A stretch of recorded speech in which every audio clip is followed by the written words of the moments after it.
And there, one just bit of news, there's a press release today that Sue Serino and Dee Dee Barrett put out about legislation that they're proposing that would give New York State more jurisdiction over the Hudson River, particularly addressing that issue. So I'm not prepared to brief you completely on that, but it's something that I urge you to check out and watch, because it's probably something that could use support from towns like yours, or villages that draw water from the Hudson particularly.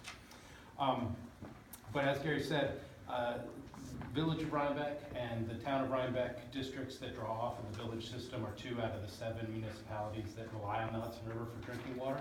100,000 people altogether. If it was a single city, it would be the 6th largest in the state. But we don't think of the Hudson as a drinking water source when you drive down the Taconic to New York City, you pass by the Croton Reservoir and you see all these signs entering drinking watershed area, report pollution, watch out, low road salt area, all of these things. Driving around here, our streams and our creeks are really in the same boat in influencing a drinking water supply, but we're not really conscious of them in the same way. So one of the things that we're trying to do is to encourage the communities right now to work together on what I call a scorecard project. It's something that we developed out of our research after Newburgh lost its reservoir to toxic contamination. You probably heard about that. And so when that happened, we did an analysis of all the laws and rules and regulations and strategies that are available to communities in New York to protect drinking water at its source, and found how few of them were in use in Newburgh. And what my suspicion is, and what I've seen in many communities, is that what's unique about Newburgh is not that it didn't have a well-protected reservoir, it just had particularly bad luck. So the scorecard we've developed is meant to be a self-assessment for communities to develop an understanding of what laws and rules are available and which ones they're using today.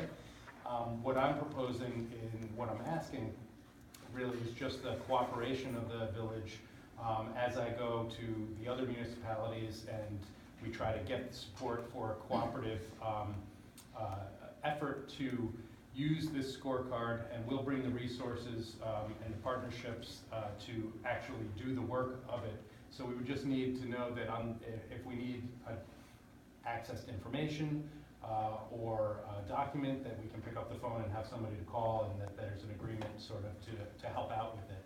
But at the end of it, we'll hopefully be able to provide a kind of roadmap of improvements you can make to better improve this shared drinking water supply. And the opportunity in doing this now is that the state budget process, as you may be aware of, is considering several big water proposals. One of them is proposed by the Senate, the Assembly, and the governor, and that'll be new planning money for source water assessments. So this scorecard, if the communities get together on it, will prime the pump, and you'll be in great position to access that money as it becomes probably part of the CFA. We'll see, how it ends up being doled out. The consolidated funding application. It's where municipalities go. I think it usually comes out in June, and sort of all of the grant opportunities that are available for the state, more or less, in one place, and you have to apply. Everyone applies, and that's what comes out as the so-called Hunger Games announcements a few months later. The other piece of the budget negotiation is a $2 billion or more investment in clean water infrastructure, and in the governor and assembly's versions of the budget, source water protection implementation money. So those projects that you might identify through that planning process would then, there would be a pot of money to access to actually implement them. So that part of the budget is uncertain right now because the Senate doesn't include it in its budget. In the next week, we'll know, and we're going to be advocating for its inclusion. But in either case, we're hopeful that doing the project, getting started now, will help the communities be in line for that new funding as it becomes available, whether it's this year, next year, or on down the line. And they're talking about 5-year funding programs for these things. So it'll probably, over the next several years, it'll put the village in a good position to access some of that. So that's the idea. Basically just looking for your cooperation, or agreement to cooperate on it as we get started. Does the town of Rhinebeck currently Are they in? Yeah, so I'm a town of Rhinebeck resident, so I went there, was that last week? 2 weeks ago. 2 weeks ago, and Gary introduced me, and yes, the town agreed to participate. Okay.